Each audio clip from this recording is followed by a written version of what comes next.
Hey guys, this is Crap Hunter. Welcome back to What of Tanks. Woo!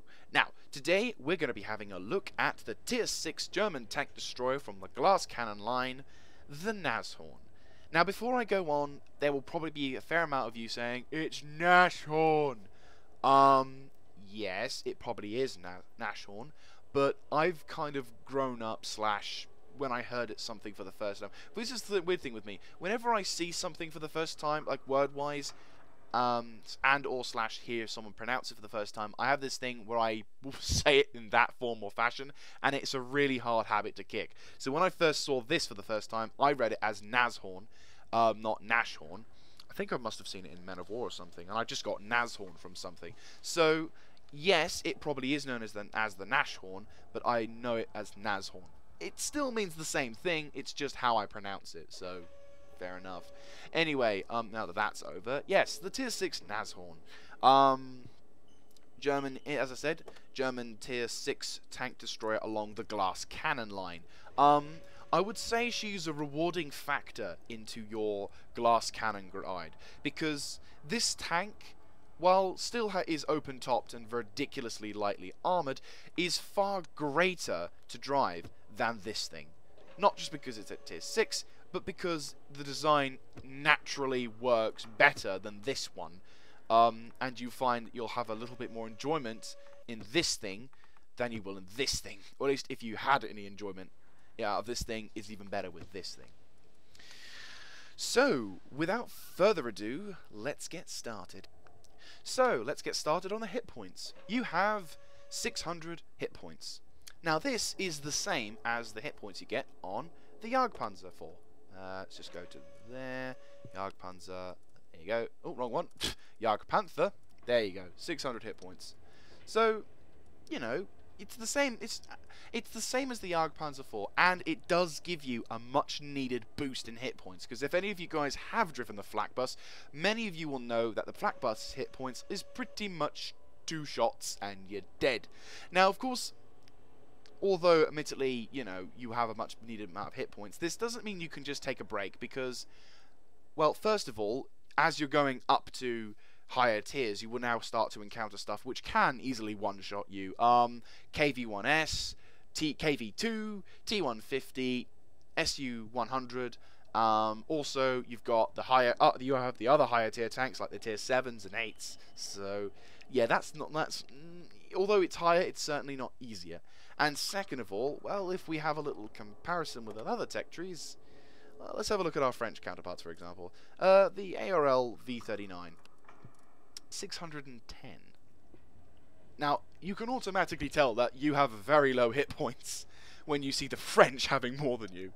What about the British? Well, the AT-8 has 800. What about the Americans? Well, although it doesn't show it here, because I haven't got the tank, 550, it can be upgraded.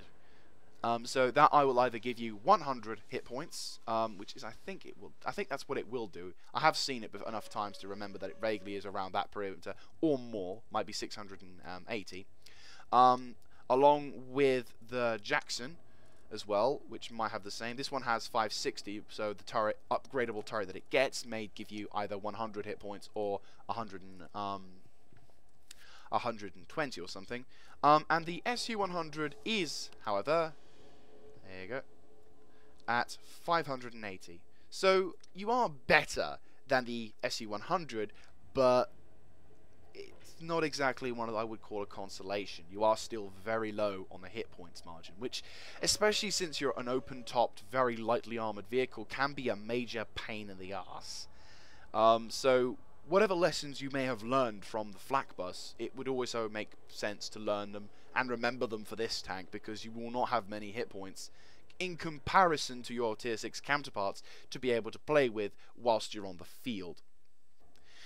Now, on to weight. You weigh 24.39 tons with 3 equipment slots taken up, and you weigh with a total tonnage limit of 27, so you've got plenty of weight on that one. This, in combination with a 300 horsepower top engine, gives you, well, it doesn't show it here, but it gives you 40 kilometers per hour speed limit, or in miles per hour, because I actually know this, 20 miles per hour. which is quite fast.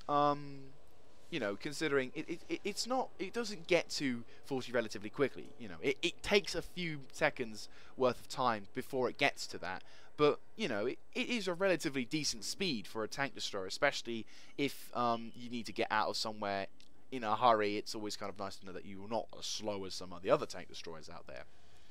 You also have 36 traverse speed, which, in my opinion, I've always found to be a good aspect to a tank destroyer. I mean, obviously, so there are people out there saying, no shit, but sometimes you can get some really well-armoured tank destroyers out there, but absolute terrible traverse speed, which really, in my opinion, can affect whether or not you can react to certain situations fast enough. You know, I mean, for myself, I use my traverse speed a fair amount of times, so, you know, I, in a sense, you could say, have come to rely upon clutch braking and traverse speed being my saviors rather than my gun sometimes, which is, although silly by the sounds of it, if you've played certain tanks like this, like for example the M3 Lee or something where it has a limited amount of gun traverse, it is so handy having a decent traverse speed to be able to switch to the left and blow the bastard sky high, if you know what I mean. Now onto armor. Now, this tank follows along the line of having buggereth all armor. You know, it is part of the glass cannon line. So naturally, there is going to be a certain lack of armor, especially around the rear / the sides. But there is some forms of angling at the front, though what you have at the front is minimal to say the least. You have 30 on the front, 20 to the sides, and 20 to the rear. Yeah, many tier 1 tanks will give you a hard time if you let them. But, of course, as naturally, we will go to the Tank Inspector program just to see how much armor we actually have. So I'll see you on Tank Inspector. So, here is the Nashorn, and here is the Nashorn's armor. Now, although those variety of different colors may look impressive, don't forget the top value for armor is only 30, and very sadly, the 30mm worth of armor only applies to the driver's hatch. If we have a little change, there you go, there's the driver's hatch, and the underglacius, which is quite concerning. No other part of this vehicle is better armored than that. The second value of armor is the 20mm on the side, which not only does it do the side for the driver's hatch, it also does the side of the vehicle as well. This, in combination with your 15mm of track armor, gives you a whopping 51 at a right angle. Where is it? I got it from this side, didn't I? Somewhere around here? Yes, 51mm worth of armor, which won't stop a thing, which is quite a shame. But yeah, so that's your value side armor. The next armored thing you have is 15mm of armor. So yeah, half of that is on here. The more exposed / part that more people will see probably shooting at. It basically covers the front end near the driver's hatch and and it is also the shield itself. I suppose there's in a sense that small consolation because the rest of it, boom, is the shield itself. So yeah, very badly armored indeed. This thing probably will never ricochet anything ever to save its life. I feel it is a pain. But that said, you are a glass cannon, so I can't really you can't really complain considering the fact that you are designed like so. Now, going on to the other line of armor, you actually have the most armored part about your tank is actually the gun. This thing is 35mm thick, which, given on a right angle, like basically the most perfect of perfect angles, can actually give you 140mm worth of armor protection. So in short, if you are shot by something as bad as an L48 on a tier 5 or lower, and you are in this perfect angled position, and some god up there decided to take pity upon you one day, and a flying pig went next to your house, then you have a chance of ricocheting it.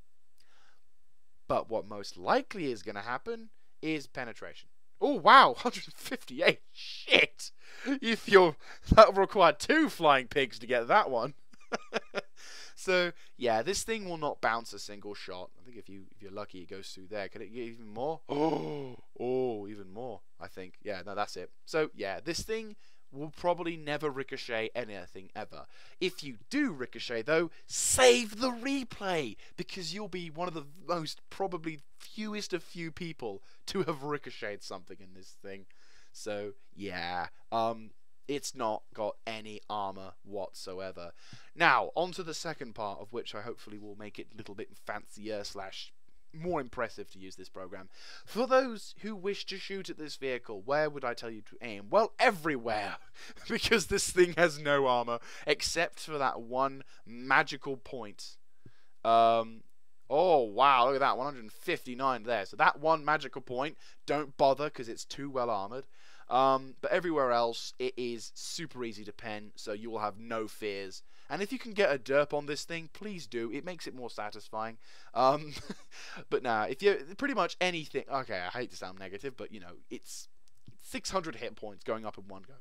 Yeah. Anyway, so like I said, yeah, pretty much anywhere. For those of you who are driving this thing and are trying to find a way of ricocheting, don't bother except for that magical point there. Just make sure either A, you're not spotted, or B, if you are spotted, make sure to get out of wherever you are, otherwise you're dead. You know, when you have been spotted, it is so easy for everyone to... pretty much you are a magnet for shells then. So make sure to get out of there as soon as possible. Anyway, I'll go take you back to the garage now, guys.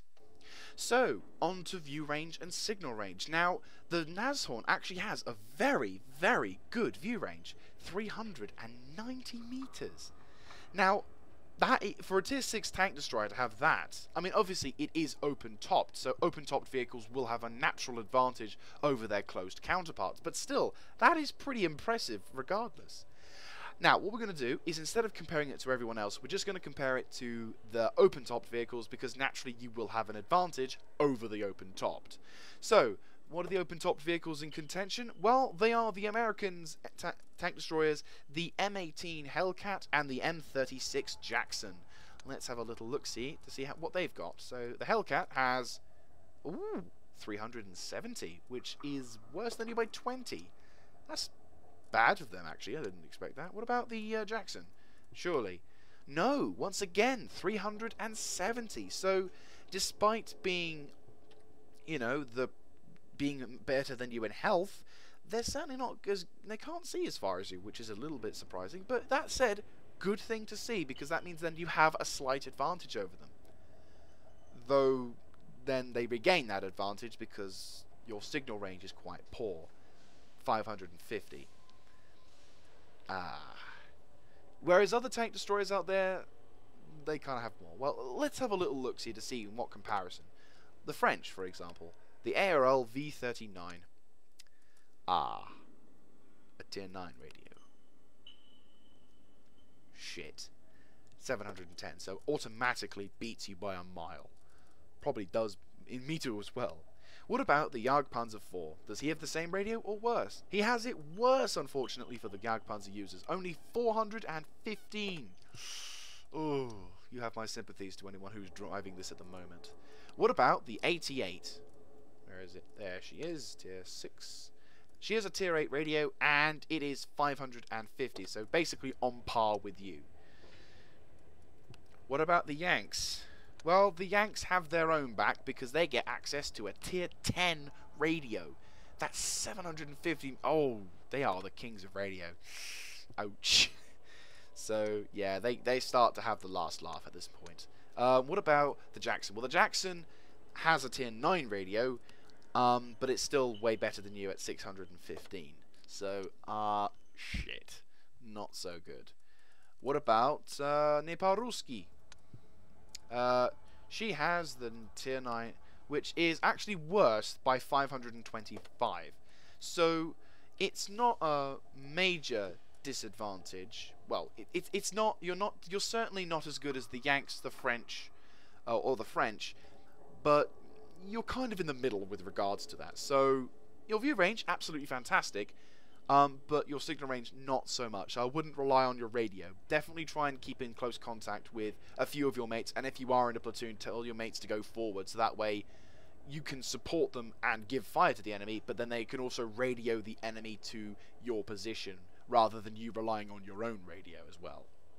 Now, for my favourite part of any review, and of course the main strength of this tank destroyer line, the guns.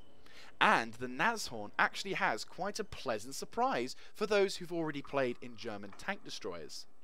All of the guns that you have access to on this tank, the L70, L56 and the L71, if you've played these tank destroyers, let's go back into the Nashorn, you'll have already unlocked it. So for example, the top gun on Stug will be here, the L56 will be here if you've played the Jagdpanzer 4, and even better still, if you've unlocked it on the Jagdpanzer, you'll have unlocked it on the Nashorn. So basically, when I went through this tank, I actually had a very fun time, quite simply because I had already unlocked all of the guns. And, if I'm not mistaken, well, okay, if you're a scumbag driver, if you have this engine, there you go, if you're a scumbag and you've played the Hummel and upgraded its engine, you'll have also unlocked its engine from the Hummel. Is it the same for this one? Yeah, so pretty much all the engines here. I had to unlock the engines, of course. The Fug I've already unlocked. So pretty much, for me, it was a case of tracks and engine, Bob's your uncle sorted. And the gun selection that you have is pretty nice as well, for a tier 6 tank destroyer as well.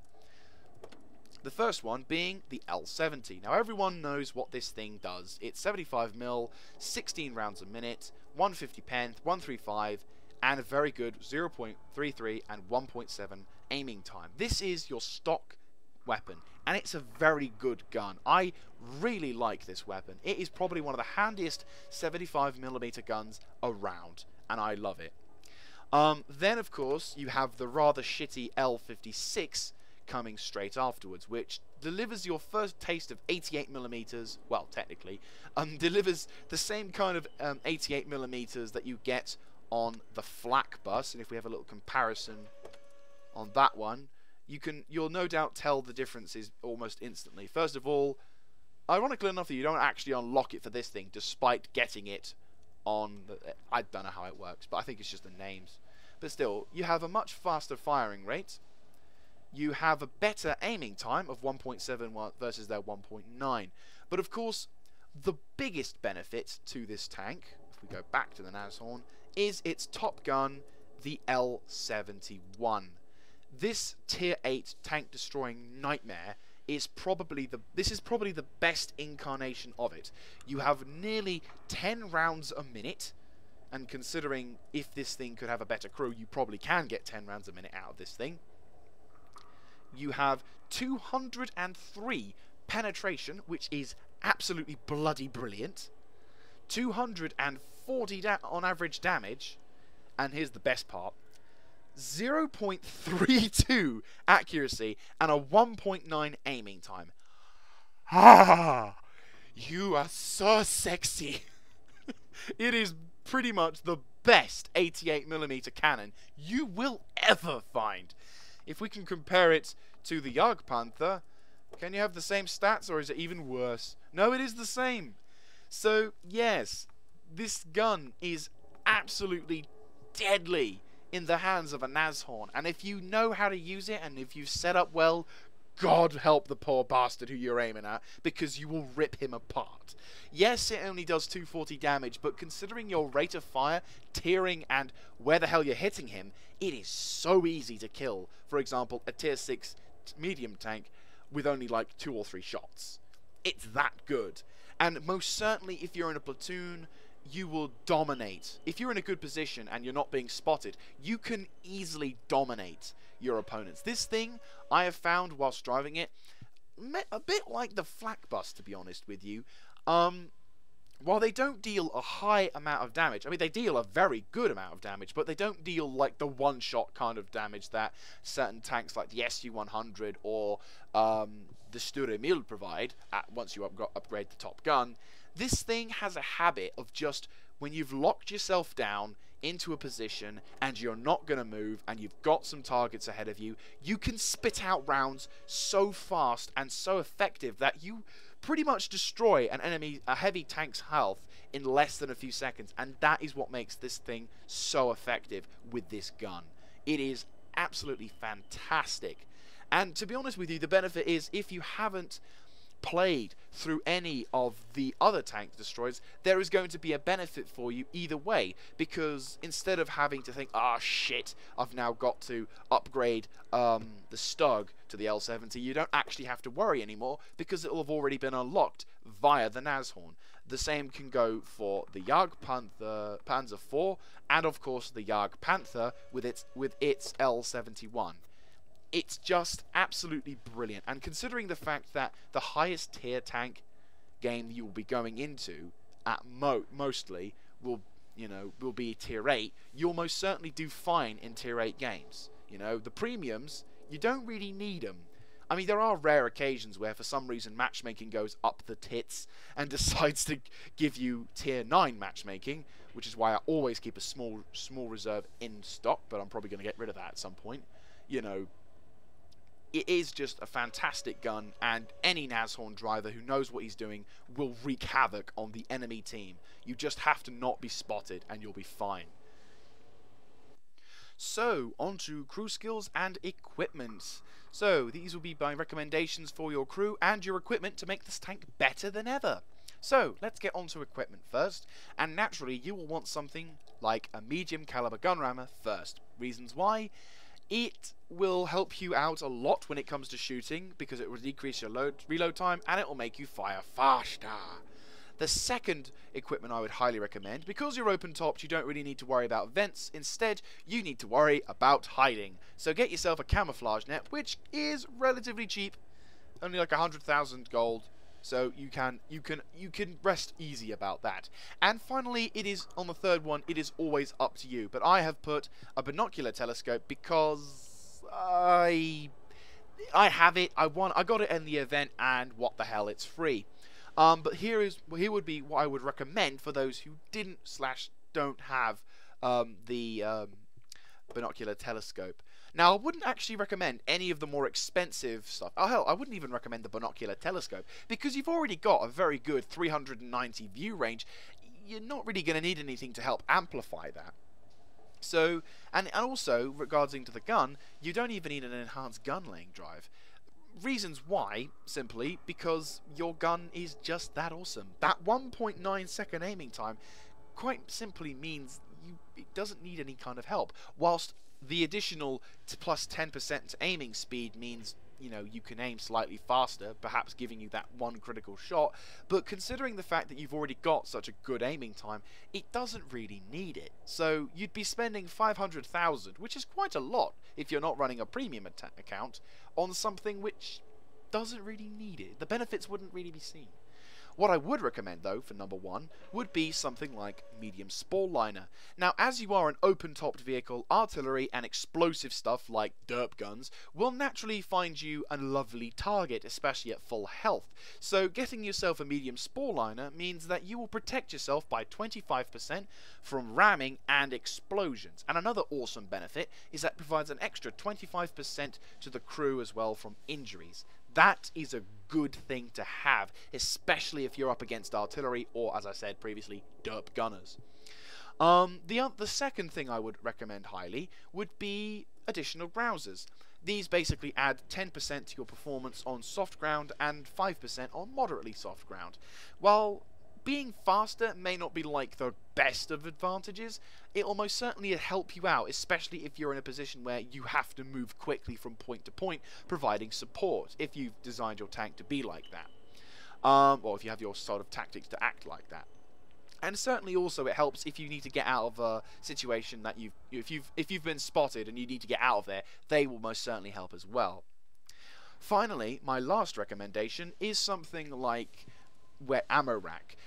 Now, although ammo racking, I mean, I have been ammo racked like once or twice in this thing, but getting something like this just has a little bit of peace of mind to you, as it's not that expensive, being at 200,000, and it most certainly will, as I said, provide a little bit more of a breathing space, because you think, okay, I've got some kind of protection. I mean, you can still be ammo racked, but that, including with a skill from the loader, will certainly lower your chances of being ammo racked, certainly, most definitely.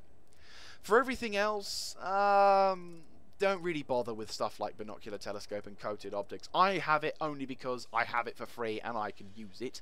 While it does help, once again, it's kind of like you already have 390, so any kind of boost, while it does help when you're hiding and shooting, I wouldn't say it's worth the 500,000.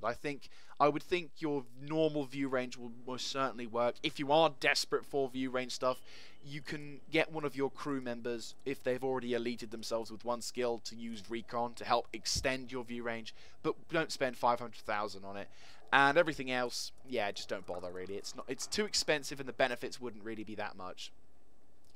Speaking on crew skills, let's have a look at what crew skills you need to have. Well, naturally, camouflage would be a very high recommendation, but when I got my commander to 100%, I forgot to change his repairs to camo, so now he's on repairs rather than camo, but camo is essential. Camouflage certainly will help you, especially when it comes to firing rapidly, because then that way, because if you didn't know, obviously, is the fact that when you shoot, your camo rating is dropped like 75%. So obviously, if you can have much better camouflage, this may reduce it to maybe instead of 75 to about maybe 55 or 45 if you're even luckier. Now, of course, that doesn't mean much, of course, in like actual stats-wise, but that might just help you stay hidden, or perhaps also help you hide faster, either way. So certainly get that for him. And once you've elited one of your skills, obviously swap it out for Sixth Sense, because then that way you'll know when you've been spotted, and it is essential to pretty much every tank you have. It saves your life a lot, trust me. Having now got it on the IS-3, it saved my arse a fair amount of times. Also, it really helps when you're at the beginning of the game to kind of roughly guess where the enemy are. After which, go straight back up to camouflage or repair, depending on what one you've deleted, and then once they hit 100% again, swap it out for something like Jack of all trades or Eagle Eye, because although these skills aren't super helpful, they certainly will be helpful with regards to like keeping your tank getting your tank to work extra efficiently. Going on to Gunner, camouflage till he's 100%, then swap it out for Deadeye. This basically increases the chance to cause damage to enemy vehicle modules and crew, and considering what gun you have, it will most certainly be very much a good idea to do so. Once you've got something like that, go back up to camouflage or repairs. Then when you get them to 100% again, swap it out for something like designated target, because then that way your vehicle that you're shooting at will be about for a few seconds longer, giving you an extra few seconds for yourself or your team to take him out. Going on down to driver, naturally give him clutch braking, because any kind of increase to the traverse speed will be essential. After which, you probably want to have something like off-road driving. This basically gives you the ability to drive even faster than before, and it works extra well with additional browsers. So rather than being 40 kilometers per hour, you may even increase your speed to something like 45, maybe even to 48, giving you an extra boost of speed, ergo being able to escape faster, or maybe even to get to a position faster. Either way, benefits. That, or if you really don't like having yourself set on fire, you can get something like preventative maintenance, but probably, I mean, it's not a bad idea. It's never a bad idea to have protection from stuff like that. But considering the fact that you're not supposed to be spotted, I would say that off-road driving would have a higher priority than preventative maintenance. Moving on to radio operator, I would say, quite simply, camo till he's 100%. And then swap something out for perhaps Call of Vengeance, because then that way, if you are taken out, unfortunately, you can at least report the bastard who shot you dead. Or, just thinking about it, probably a better idea is to go for signal boosting, because then, although it's also a skill, what you can do then is you can extend the signal range, which is actually really help, considering the fact that your radio isn't that good.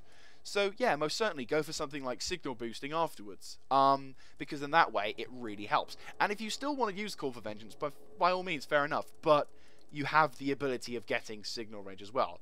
After which, if you're desperate to increase, if you haven't got binocular telescope and you're desperate to improve your view range, go for something like situational awareness, because once again, that is another skill of which you can increase your view range. How it does that, I don't know, but it works. So, not a bad idea. That's the first time I ever thought that would be useful. Going on to your loader. Naturally give him something like camouflage, but once he's trained 100% at it, swap it out for safe stowage. Safe stowage basically gives you the ability to increase the durability. It gives you the increased ammo rack durability, which in comparison, well, when used with the ammo rack of the wet ammo rack equipment, will actually give you an increased protection against ammo racking. You could choose this, or also, if you have the wet ammo rack and you feel like you can wait a while for the safe stowage, get something like Adrenaline Rush. Adrenaline Rush basically increases the gun loading if the vehicle has less than 10% of its hit point left. And if you unfortunately do have that situation where you are either one of the few vehicles left on your team or one of the only vehicles left on your team, and you have taken some pretty nasty damage, being able to fire faster probably will probably affect whether or not the battle is won or lost. So certainly a useful skill to have. Apart from that though, repairs and camouflage and all that, probably a better idea. Brothers in Arms if you really want to go for something, but mainly these skills I would say are much higher, would be a much more useful thing to have. So, now that I've talked a lot about this vehicle, let's get onto the battlefield. And the first battle we'll be having is actually a replay, just showing you the best parts about this tank when close up, / not being paid attention to, / what can happen if you don't pay attention to it. So I'll see you in the replay, guys. And we're back, and we are in Lakeville on an encounter map, and we're in a tier 7 matchup, which isn't so bad, because we can pen every single vehicle here still, which is pretty awesome. So I'm kind of in the lower range, even in a top tier, even if you're in a tier 6 matchup, you will not really be put up in a high, tiering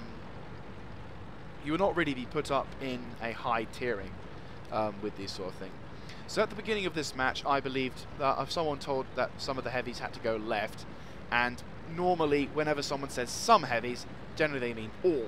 So I told them, no, you got to have all heavies to the town, so that way if the people can go into the town, you can capture it. Then, of course, I'd start paying attention to the game more than the chat, because an E25 and an SU-100Y start pushing down the middle. Now, at this point, my priority at first was to knock out the E25, but when I saw the SU-100 pointing his gun around this direction, I start focusing on the SU-100. And as you can see, the aiming circle on this tank is absolutely fan-bloody-tastic. Now, unfortunately, we lose sighting of the SU-100Y, but I, slightly more concerned for my safety, decided to pop in a number of shots, only one of which went in the rocks. So I threw in another clutch shot before deciding to move to some camouflage and cover. So at this point, I decide to have a look and use my binocular telescope whilst I have it to see if the enemy tank destroyer still remains. It's by this point I notice on the mini-map that there are a number of tanks starting to push into the town. Now this is starting to give Grace some concern, because obviously now we have to capture the base rather than go to the valley. So at this point I think, right, I'm going to have to do what I don't want to do, which is go into the town. Normally I'd prefer, as I'm a very much lightly armoured tank destroyer, I could easily die. So I decided to take the extended approach into the town, and that's always a good idea. When you're in a lightly armoured vehicle, / easier to kill vehicle, take your time. Let your allies with better armour and hopefully better sensors, hopefully have sensors, go in there first to scout out the enemy. Now originally, what I wanted to do was position myself here so I could get shots against the Tiger and the T-34-85. But when I get to where I was planning on camping, well, defending, I realise it's actually not that viable, and instead I've got to go a little further forward, and well, that's when my heavy bad habits come into play. So instead of camping, I think, right, no, I've got to push forward and do some damage to the enemy. So I then decide to push out to this position here. And then I spot the tiger and bang! Thank you! 1.9 second aiming time. And I'm able to fire another shot into the side of a T-34, tiger, sorry. And, speaking of T-34, the T-34 proxy spots me. Now, luckily there isn't any artillery in this game, or I'd be extra worried. But now I start paying a lot more attention to the tiger, whilst keeping my eyes open for that T-34 as well. Now, this is where I'm going to tell you, be aware not only of your minimap, but of course aware of your vehicle. Because by this point I realised the T-34 isn't paying attention to me. Reasons why. The T-34-85, while it can obviously my gun is a bigger threat, he can out DPM me. At least I believe so. But now he starts paying attention to the wrong thing, and oh, hello. Bang! Now, at first I thought he would have definitely noticed this, but bang! Another shot. Sets his tank on fire, killing him pretty much instantly. So there you go. Pay attention to where you are and pay attention to your mini-map, because who knows, you might get a Nashorn from your side killing you rather quickly. And that's pretty much it for this game. Afterwards, we were able to capture the base and the game was pretty much up. So yeah, this would definitely be the strongest aspect to the Nashorn. Obviously, in a tier 7 game, you'll have much better chance of penning stuff, but even in a tier 8 game, because of your awesome penetration power, you can most certainly do a lot of damage to your foes, as long as you're not being detected. Anyway guys, I'll take you back to the garage for some live action gameplay. And we're back, and welcome back to World of Tanks live plays. Yes, we're on Malinovka in a tier 6 game, but we're facing up against tier 4s, which is really nice. Now warning, there will be lag in this game. Simply because, yes of course, simply because the gun sounds mod, whenever you play the game for the first time, I don't know if I've mentioned this before, but it has a tendency to lag your first game out a bit because the computer / game is hearing them for the first time. So, so that way, your game will have to sort of get used to that.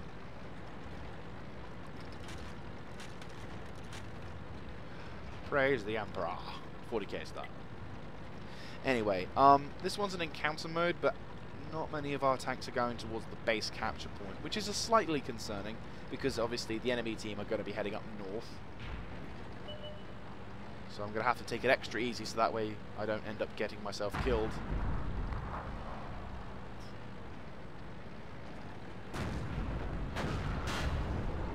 The SU-85B is giving our tanks a bit of hell, but luckily my positioning actually gives me an advantage. Fire! Ooh, nice high damage roll, getting with the enemy tank with our tanks claiming the kill from me, but he has also taken the damage. Ouch. Ooh, shit, I heard that as well. Bing, bong, bong, boom. Jeez. Ouch. Oh, what? Oh, bastard. Great, tank destroyed. If he goes for another person, I'm not gonna just sit there and let him bloody kill our team. And of course we need someone to right. We need someone to spot. Artillery, bang! Oh, good shot, artillery. Wasn't what we spotted, but it certainly will help us out.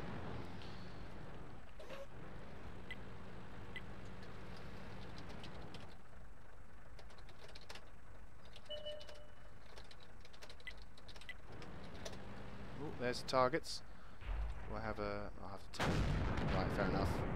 Was there a Jackson I can shoot? It's the hard cover of the M... Oh, hello, M7 tanks. Wow! Go for for something like that. He can get quite a nasty kill shot, so we need to kill him quickly. Bang. Nice, 203 damage. He's gone. T49. Shit, need to turn. Aim, aim, aim, aim, aim, aim, aim, aim, aim. Shoots there. He is gone. Turning left side. Aim, aim, aim, aim, aim, aim, aim, aim, aim, aim, aim, aim. Shoots there. Bang. Ooh. A lucky ricochet. But now that I've spotted him.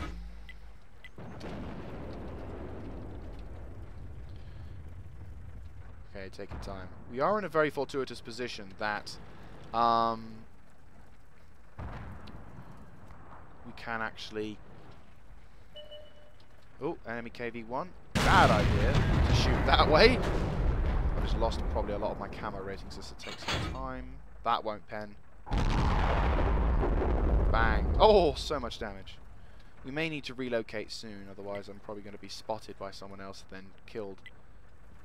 So we'll have to take some time. But if I can just keep spotting them for our team, then it'll help us move out. I really don't like the fact that that wanker's there as well. If he tries to team kills again, then I will kill him. What are you doing, you pleb? I'm not an advocate for team killing, but if someone is killing your team, don't hesitate. I know you will have to pay in compensation and to a degree, but if his name is Blue, you won't. Basically, the game is saying, fuck that guy, kill him. So really watch out when you have people like that, because they may be unpredictable, because sometimes people just get frustrated at the fact that they're not dying. Or they're not getting any kills. Thank you very much. No nuts for knocking the tank. There goes my hard cover. Have to reposition now. No, don't help him. C100 just knocked him out. Just take your time. This game is sort of slowing down a lot now, which isn't great. Unfortunately, I can't spot you. That probably is their T150. So we can relax a little. Knock this guy out. Bang! Ah! Oh! He's gone. And he used the derp as well. Very bad idea to use derps.